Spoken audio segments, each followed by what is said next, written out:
Our latest superpower is the power of intuition, and as a personal test, I'm going to be intuitive about what I'm saying. So I haven't got notes.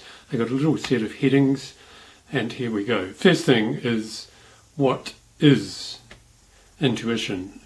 Now, a definition which I quite like is intuition is something which doesn't involve your regular cognitive thinking. You don't reason about it. It's just something where you connect without conscious thought. Now, one of the reasons I think that's important is we know, or you may know, that the amount of sensory information we take on board is huge. In fact, it's 220,000 times greater than the speed, comes in at 220,000 times greater than the speed we process conscious information. Now, just to give you a sense of scale, if you were going 50 meters, for example, on a run, in 1 second, our sensory thinking would get you the whole 50 meters. Our conscious thinking would get you less than 1/4 of a millimeter. So you can see the two are radically different. And that leads you to think, well, why on earth have we evolved over a very long period these two different ways of processing information? Sometimes people say, oh, well, all the sensory information is brief, passes, and that's that. I actually think it doesn't pass. I think we have it in our system, and the amount of connectedness to it can be quite impressive.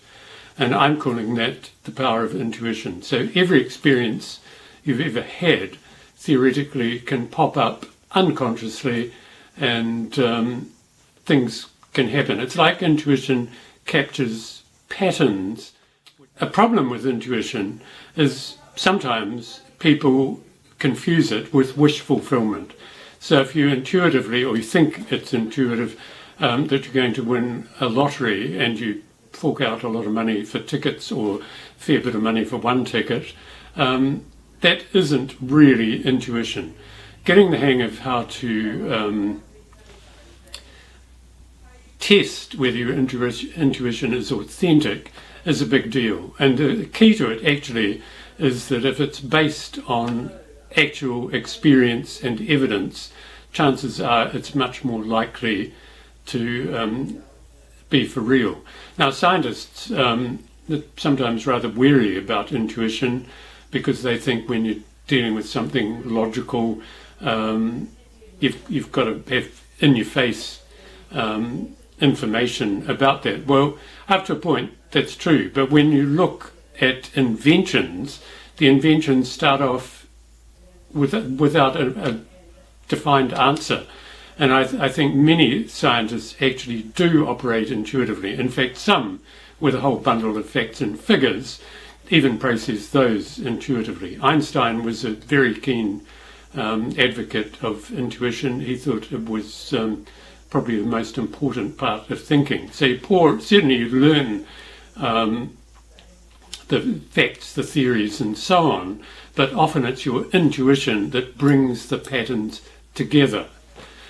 Another important thing about this is you think, oh, well, in that case, you've got two separate things. You don't.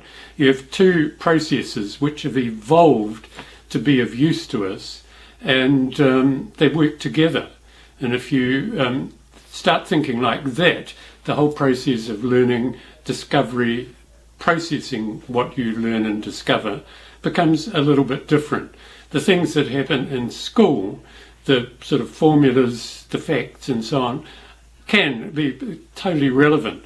But the things that happen through your more direct experience are at least, if not more, relevant.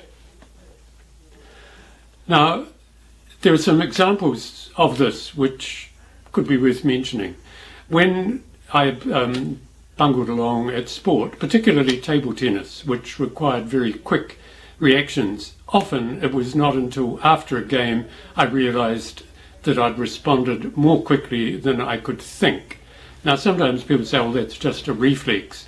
I think it's more complicated than that. I think somehow we can know what's coming next. Sometimes you find players who can actually foresee a series of events and hook into it as if they're reading the future. But I think that is actually intuition. I think they're dealing with tangible material, but it doesn't come through conscious processing. You also see in some areas of invention. I think, for example, of a steam train, which in many ways transformed how civilizations worked, and you could say not for the better, but never mind. The basic thing was the physical process of steam being able to push something. Now, shifting from that to an actual locomotive, steam engine, was a huge lot of steps. You also find, like with an artist, they make one little change to their work, and when they do that, just maybe a brush stroke, everything adjusts. The change is taken into account, not just the one point of the brush, as it were, but the whole around it. So you're seeing the part and the whole simultaneously. And I think that has to be an intuitive process. And I am looking a bit to the side. One of the areas which I find immensely interesting is the way animals think. And the notion of how animals think is completely different from the way humans think, because they tend not to use symbols like we do. So you can find whales communicating hundreds of kilometres apart. You often witness even birds and just regular things in a domestic setting thinking in a different way. A writer called Carl Safina wrote a book called Beyond Words, and I think the title is really important because they're not doing symbolic thinking, the animals he's talking about. He concentrates on wolves, whales, elephants, and their thinking is extraordinary. I think it reflects or it gives clues about our own hidden potential. And I think intuition is a huge part of that. As soon as we start paying more attention to it, utilizing it, instead of swatting for exams, as it were, we can go a lot further. Now you think, okay, that's all well and good. How do I nurture, develop my intuition? I think in the very first things we do at TLC in our introductory week, we have people do little processes which are kind of teasing. They take people away from their regular conscious thinking.